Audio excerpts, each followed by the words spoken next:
How about Jake? What do you think of Jake? Clown. Yeah. He's a clown. But I know that Jake can't fight. Can't So fight. is what he you're saying. can't fight. Rigged fights rumor. He's the one that started the steroids rumor. So Yeah, he did have all of us thinking that you was rigging those fights, though. I ain't gonna lie, he right about that. But how did you How could he honestly rig a believe fight? that? You honestly believe that? I wanted to believe it when you fought Woodley. No, but me, I'm gonna speak my mind. And I'm gonna keep it 100, man. Jake Paul is fugazi. He's fake. That's how you feel.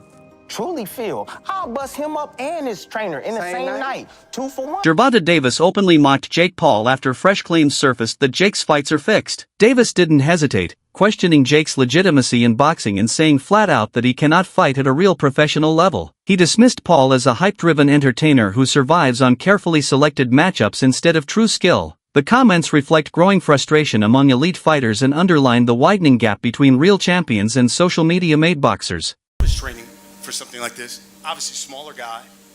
How was this in the training aspect, Jake? Yeah, just a lot of punching down, practicing, hitting below my knees, and a lot of speed. He warming up. We're now. sparring. That's what we need. We're sparring. Warm up. Some I know 8-year-olds. I got the 8-year-olds in there. If I find out anything, I'm gonna beat your ass and I'm gonna beat Jaden Love ass. On my mama, I'm gonna beat both of y'all ass. On my mama. And he laughing. He know. He laughing. What are you talking about? What does he have to do with this? Let anything. You know what I'm talking about. Let anything. Nah, I don't have to say it right now.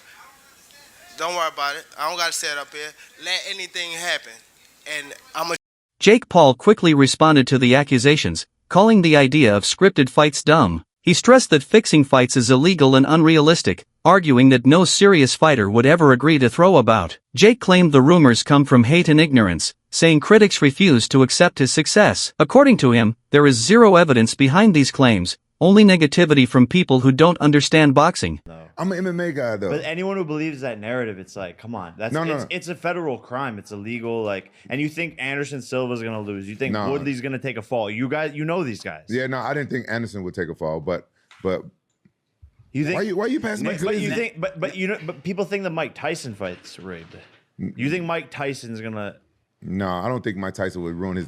Why are you putting out glizzies? Don't ever disrespect him talking about fake fights. You want one of these glizzies? No, but I'm genuinely interested in the people. I try to understand No, everybody's saying Mike Tyson pulled his punches. I try to understand dumb people because I can't relate. I really genuinely spend parts of my day trying to see people online and think how could someone be so dumb, and I still don't get it. No, I think people wanted to believe that. That's what the difference is. The long talked about possibility of Gervonta Davis versus Jake Paul has always lived between spectacle and reality. During their verbal exchanges, Davis made one thing clear: restrictions are the only thing protecting Jake. Davis implied that without limits, scripts, or controlled conditions, the truth would be exposed instantly. His message was clear: real fighters don't need protection, they need freedom. And that contrast between a career built on sanctioned competition and one built on managed opportunity couldn't be more obvious. What does he have to do with this? Let anything.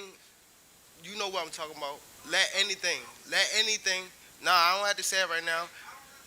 Don't worry about it. I don't got to say it up here. Let anything happen.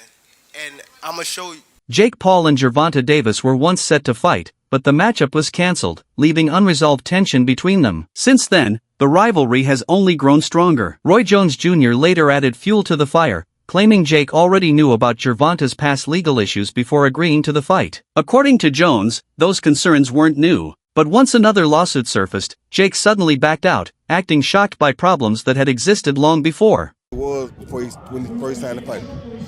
This ain't the first time he had battled against a woman. You knew what it was when you first signed up for it. So don't get mad and cuss him out and talk bad about him now. You knew what it was when you signed up for it. Come on, bro. You know what I'm saying? Let's not do that. Nobody talk. I don't talk bad about him either, but don't do the dude like that. No, the dude having a hard time in his life right now.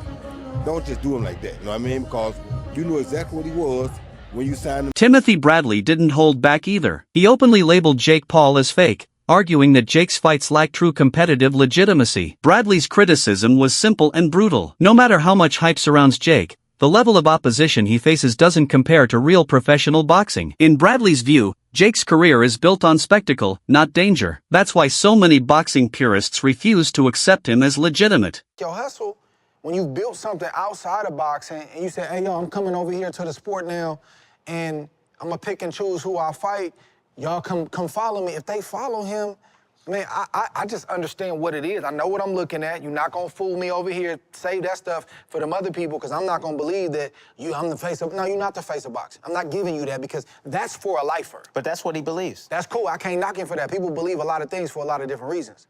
I'm just saying, you can do all the rah-rah stuff, that's your business. But I just know what I'm looking at, right?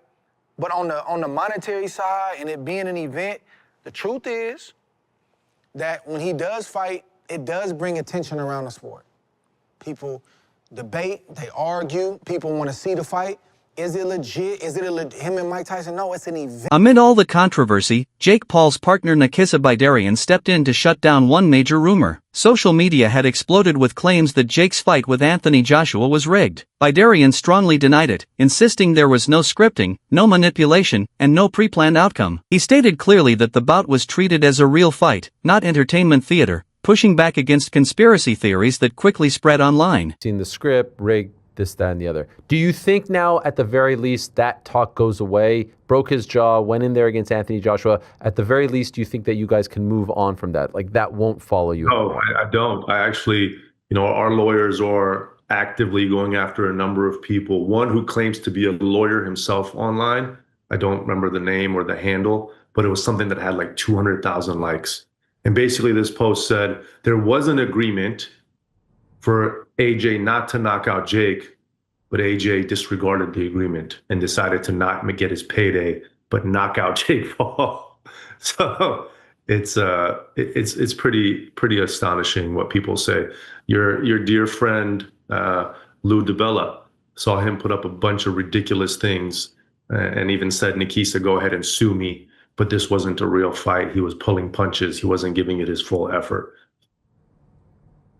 And so for the people, again, just to clear this up, because I asked Eddie this question, I'll ask you the exact same question. Once and for all, was there any sort of arrangement as far as it should go this many rounds? Because that's the one that I've heard. Oh, Anthony agreed to 3 rounds, 4 rounds. Can you tell us in black and white if there were any talks of any kind between the network, the promotion, the fighter? There has never once in Jake Paul's career been any talk of that sort, of anything to do with the fight being anything but a real fight that has exactly the same situation as any professional fight.